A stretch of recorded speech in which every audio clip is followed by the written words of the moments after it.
Jésus-Christ. Selon saint Luc, chapitre 6, versets 27 à 38.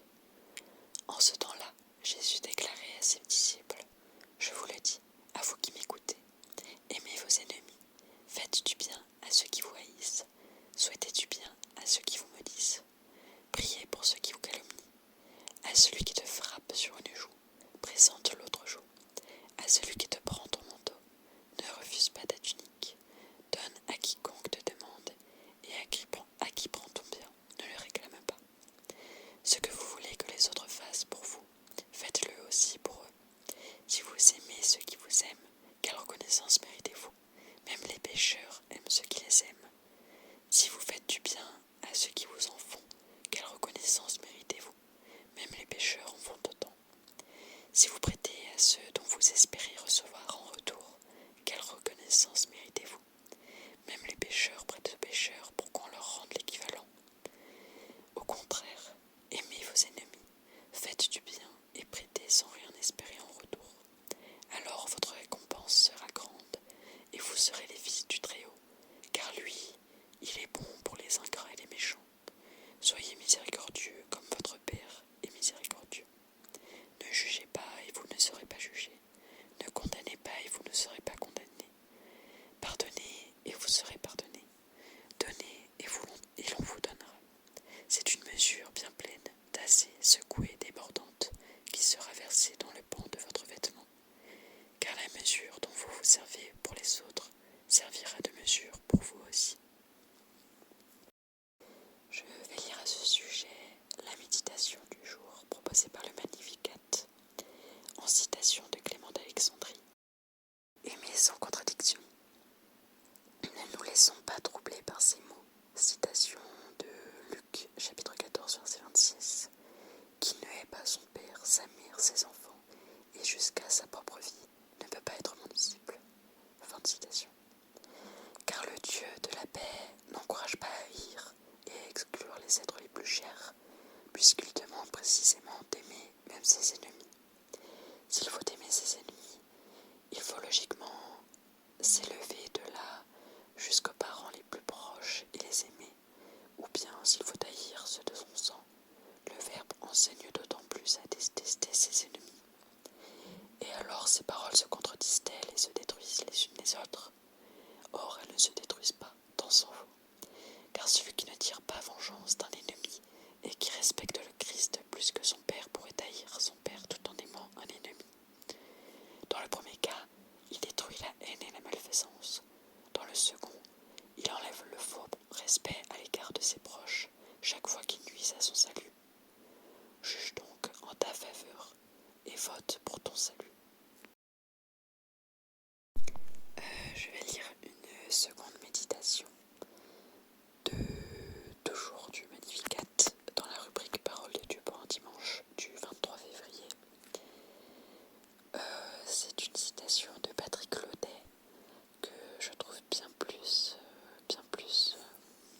parlante que la méditation précédente et très joliment expliquée sur des notions qui sont assez mal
s'attache trop à la deuxième joue, qui focalise l'attention et crée l'image d'un second coup, comme s'il s'agissait en vérité de bander stoïquement, la volonté est de se préparer à prendre aussitôt une claque supplémentaire.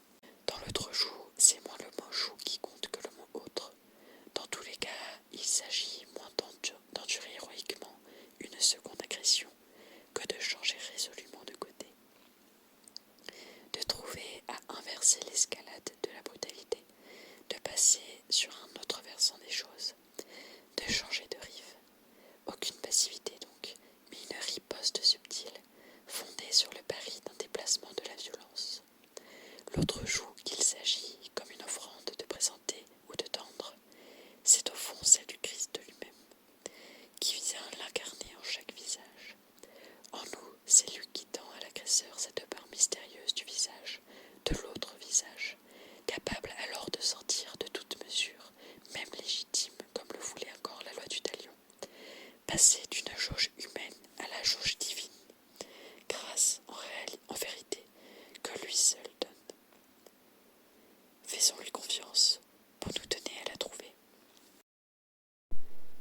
Prions le Seigneur pour tous les chrétiens persécutés, pour tous ceux qui n'ont pas accès à la parole, et toutes les personnes à qui la parole a été révélée mais qui restent encore sourds, aveugles. Prions pour toutes les personnes malades, pour tous les proches qui les accompagnent. Prions pour que, s'ils ne soient pas guéris, au moins qu'ils vivent leur dernier moment dans un amour, dans une paix.